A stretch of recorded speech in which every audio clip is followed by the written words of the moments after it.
मनुष्य घबराकर चिल्लाने लगता है, मैं बीमार हूं। ये रोने का नाटक भी मन ही करता है।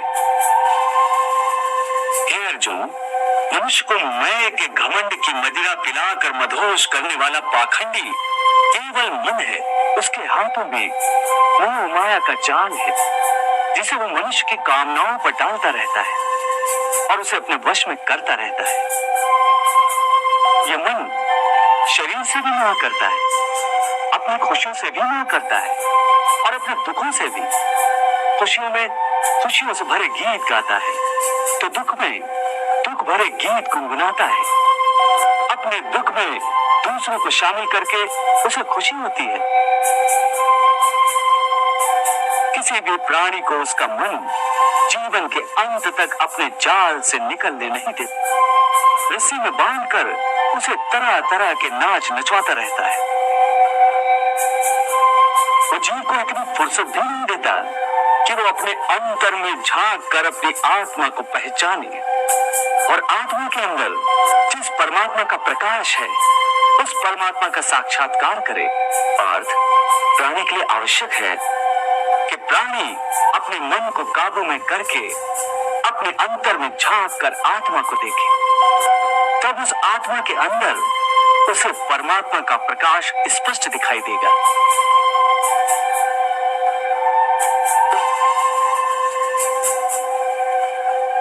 उसी को परमात्मा का साक्षात्कार कहते हैं। तुम तो कहते हो कि अपने अंतर में झांक कर आत्मा को और उस आत्मा में प्रकाशित परमात्मा को पहचान, अर्थात आत्मा से अलग कोई और है जो आत्मा को पहचानेगा।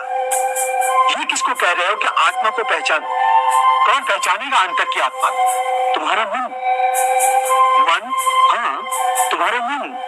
परंतु तुम तो कहते हो कि मन माया के भ्रमजाल में फंसाकर प्राणी को बहुत नाचना चाहता है, फिर वह आत्मा और परमात्मा क्यों ले जाएगा?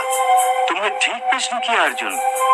उसका उत्तर यह है कि जब तक तुम अपने आप को मन और विषयों के अधीन रहने दोगे तब तक वो तुम्हें नाच नचाता रहेगा। हे पार्थ, मनुष्य का शरीर एक रथ की भांति है। उस रथ के जो घोड़े हैं उन्हें मनुष्य की इंद्रियां समझो। जैसे आंख, नाक,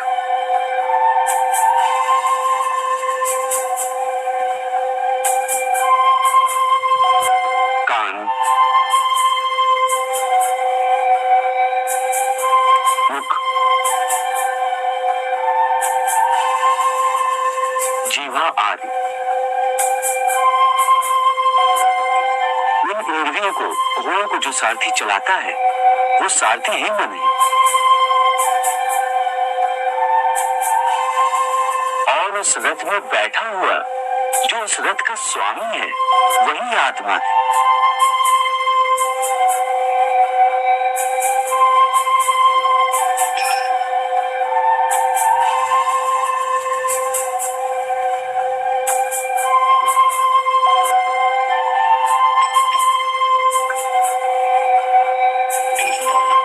मनुष्य की इंद्रियां अपने विषयों की ओर आकर्षित होती रहती हैं।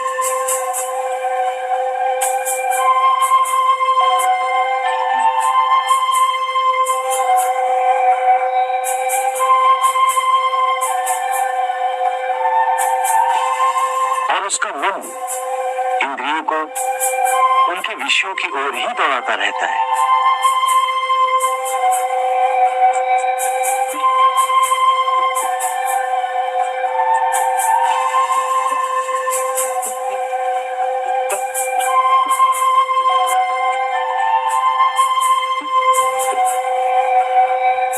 ये तभी तक हो सकता है जब तक जीवात्मा अपने मन को अपने काबू में न लाए।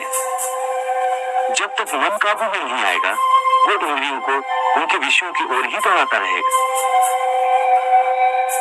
विषय उनको बुलाते हैं, इंद्रियां उनकी तरफ भागती हैं और मन जीवात्मा की परवाह किए बगैर रथ को उस ओर लिए जाता है। परंतु जब तुम स्वयं मन के अधीन न रहकर मन को अपने अधीन कर लोगे तो वही मन एक अच्छे सारथी की तरह तुम्हारे शरीर रूपी रथ को सीधे प्रभु के चरणों में ले जाएगा। इसीलिए मैंने कहा था कि मनेव मनुष्याणाम कारण बंधन मोक्षेय, अर्थात यदि मन तुम्हारा स्वामी है और तुम उसके अधीन हो तो वो तुम्हें माया के बंधन में जकड़ता रहेगा, और जब तुम मन पर काबू पालोगे और उसके स्वामी हो जाओगे तो वही मन तुम्हें मोक्ष के द्वार तक ले जाएगा। हे मधुसूदन, ये कहना तो बहुत आसान है कि तुम मन पर काबू पालो, मन के स्वामी बन जाओ, परंतु यही तो सबसे दुष्कर कार्य है। हे केशव, मन तो वायु की तरह चंचल है। जिस प्रकार बहती हुई हवा पर काबू पाना असंभव है, इसी प्रकार इस चंचल मन को अपने अधीन करना अति दुष्कर काम है। हे अर्जुन, तुम्हारा यह कहना सत्य है कि मन अति चंचल है, उसे अपने वश में करना बहुत मुश्किल है। मुश्किल है जनार्दन, असंभव है। नहीं अर्जुन, मुश्किल अवश्य है परंतु असंभव नहीं है। तुम्हारा कहना है कि मन को वश में करने का कोई तरीका, कोई साधन भी है?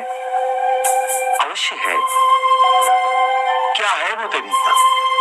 असंशयम महाबाहो मनो दुर्निग्रहं चलम अभ्यासेन तु कौन्तेय वैराग्येन च गृह्यते। अर्थात मन को वश में करने के लिए उस पर दो तलवारों से प्रहार करना पड़ता है। एक तलवार अभ्यास की है और दूसरी तलवार है वैराग्य की। अभ्यास और वैराग्य? हाँ, अभ्यास और वैराग्य। देखो अर्जुन, अभ्यास का अर्थ है निरंतर अभ्यास। मन को एक काम पर लगा दो, वो वहां से भागेगा, उसे पकड़ कर लाओ, वो फिर भागेगा, उसे फिर पकड़ो। ऐसा बार बार करना पड़ेगा। जैसे घोड़े का नवजात शिशु एक क्षण के लिए भी स्थिर नहीं रहता, क्षण क्षण में इधर उधर फुदकता रहता है।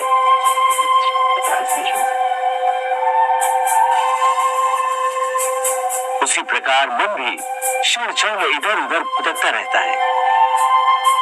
एक चंचल घोड़े की तरह मन भी बड़ा चंचल होता है,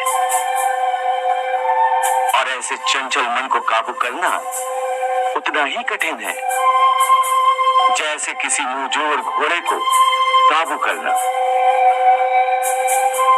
ऐसे घोड़े को काबू करने के लिए सवार जितना जोर लगाता है, घोड़ा उतना ही विरोध करता है और बार बार सवार को ही गिरा देता है।